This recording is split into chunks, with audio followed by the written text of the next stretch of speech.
Have you ever wondered what happens when a country's stories just start to fade away?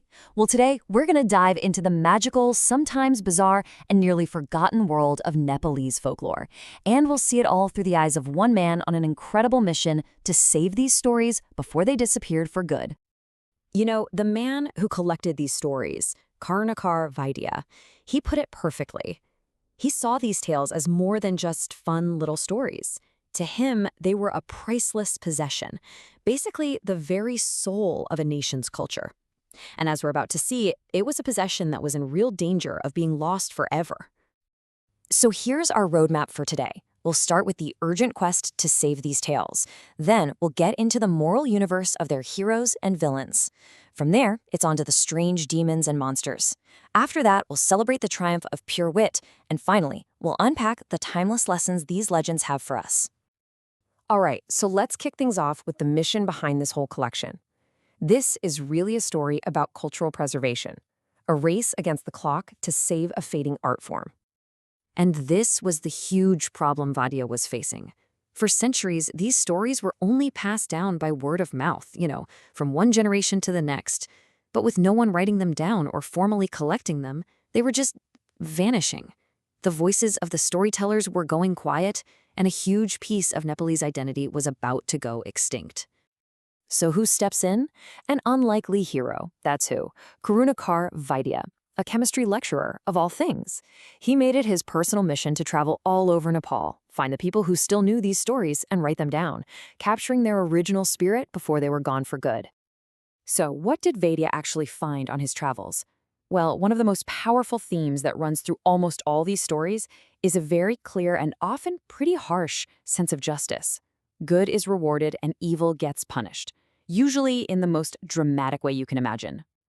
And this moral battle is often fought between two classic archetypes. On one side, you have the virtuous heroine, always kind and compassionate, even when she's going through some terrible stuff. And on the other side, the jealous villain, usually a stepmother or stepsister, who is just consumed by spite and greed.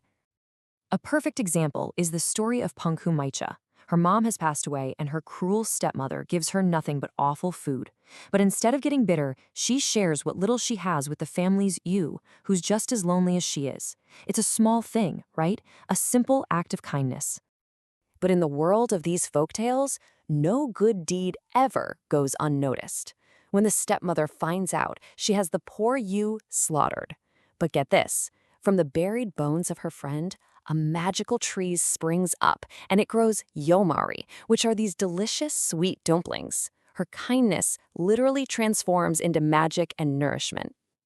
And this all leads to the final karmic payoff. Both sisters end up in a demon's house. Pankhu Maicha, being who she is kind to the mice she finds there. So they warn her about a trap, and she escapes with a bunch of treasure. Her cruel stepsister, on the other hand, is nasty to the mice, gets zero warning, and is gruesomely eaten by the demons.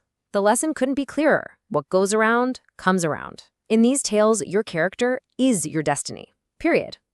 But hey, these stories are way more than just simple morality lessons. They are populated by a truly bizarre and unforgettable cast of supernatural beings. This is where the unique imagination of Nepalese folklore really shines.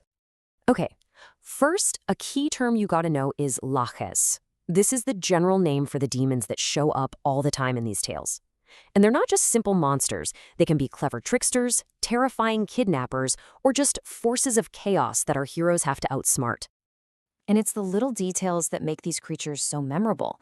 I mean, you've got demons disguised as husbands, and the only giveaway is that their feet are on backwards. Or giants who are so rich they just lay their gold coins out on the terrace to get some sun. These are not your standard fairy tale monsters, that's for sure. And some of the concepts get downright surreal.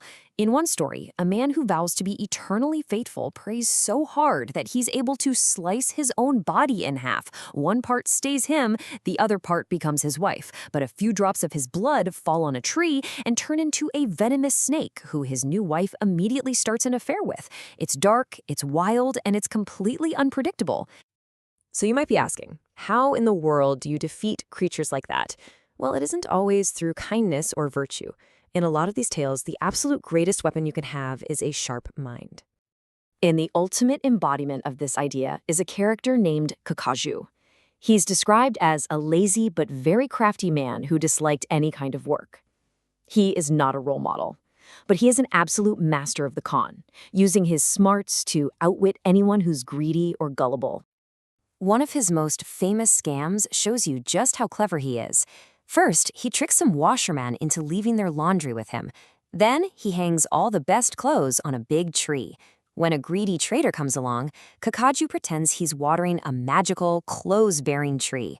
The trader, blinded by greed, buys the completely worthless tree for a fortune, and Kakaju walks away rich. And you see this idea everywhere, brains totally beating brawn. In another story, a small, quick-witted monkey completely fools a massive, powerful giant. He steals the giant's gold, and then, to get away with it, promises to find him a beautiful bride, which turns out to be just a dummy made of straw. The little guy with the big brain wins it all.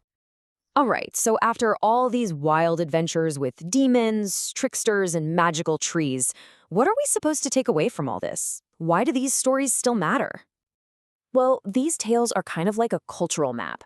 They teach that justice, even if it's brutal, always finds a way. They show that kindness has a magical power all its own, and that a sharp mind is just as valuable as a strong arm. They remind us that the world is full of wonders and dangers, and that in the end, whatever you put out into the world is going to come back to you. And this brings us to one last, really beautiful point from Karunakar Vaidya himself. He knew that even though these stories are uniquely Nepalese, their core messages are universal. As he wrote, they show a basic kinship between nations, proving that no matter where we're from, we all kind of tell ourselves the same kinds of stories. Which leaves us with a final question to think about. Vaidya's quest wasn't just about saving stories from Nepal. It's a powerful reminder that every single culture has its own priceless folklore.